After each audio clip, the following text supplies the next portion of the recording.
Bueno, el día de hoy voy a reaccionar a un video de la vida en gráficas. Aquí nos va a hablar acerca de lo que es la seguridad, o sea, los homicidios por cada 100,000 personas anualmente. Y vamos a ver qué es lo que pasa en el periodo de 1990 hasta la actualidad. Empecemos.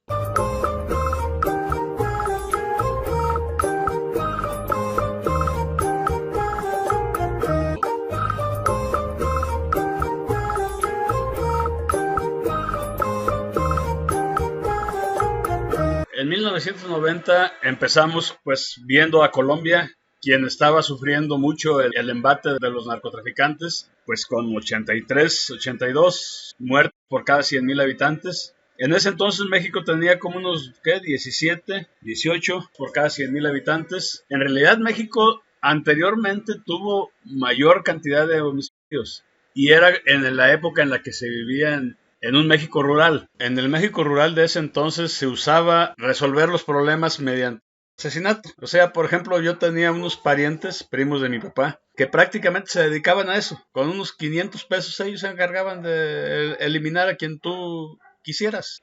Y aquí vemos por ahí en el 95 que El Salvador empezó a tener las repatriaciones a los maras de Estados Unidos a El Salvador.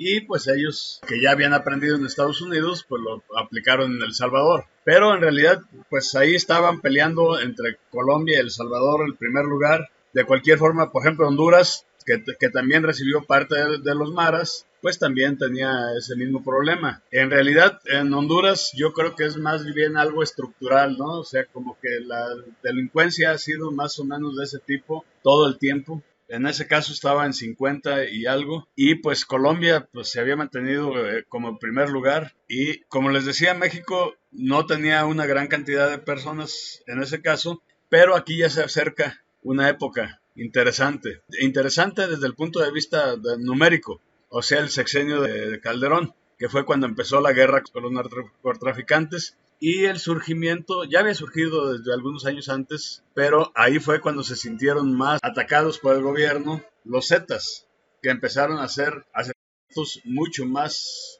mediáticos, digamos. Y aquí ya vemos que, por ejemplo, Colombia ya bajó bastante, todavía está alto, todavía se mantiene alto, mientras que Venezuela empezó a surgir como un país violento. En el 2011, precisamente con la muerte de Chávez y con la caída de los precios del petróleo, Venezuela empezó a subir y a subir mucho. De hecho, ya no tarda en llegar a los primeros lugares. Honduras, país muy violento, con muchas muertes. El Salvador, pues también tenía las maras ahí atacando mucho. Entonces, principalmente ahora están entre Venezuela y El Salvador aquí en América Latina. Ya para este entonces México tenía mucha fama, pero yo creo que era más producto de las series que hay en los diferentes canales de televisión. Pero bueno, el asunto está que de cualquier forma, si ustedes preguntan en cualquier país de América Latina, les van a decir que México es de los más violentos, lo cual sí es cierto, pero no es tan cierto, porque incluso yo he visto que le recomiendan a Venezuela qué podrían hacer para no parecerse a México, cuando en realidad Venezuela desde entonces tiene una tasa mucho mayor de homicidios que México. Ya en el 2016, 2017, México todavía seguía bastante bajo, pues si no me refiero a que bajo comparado con lo que llegó a estar.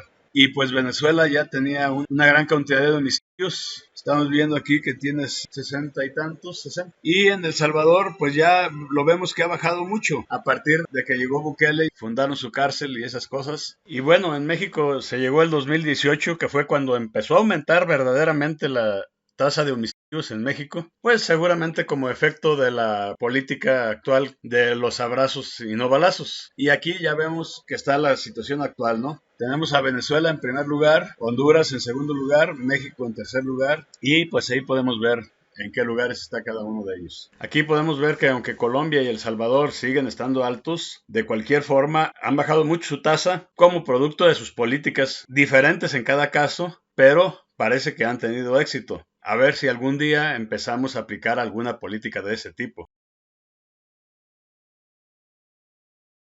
A ver, te voy a pedir que te suscribas, que me apoyes, ya que estoy cerca de cumplir con los requisitos para poder monetizar mis videos, que le des like, que actives el icono de la campanita para que te des cuenta cada vez que se estrene un video, que le dejes comentarios, que te suscribas. Es gratis y además es libre de impuestos.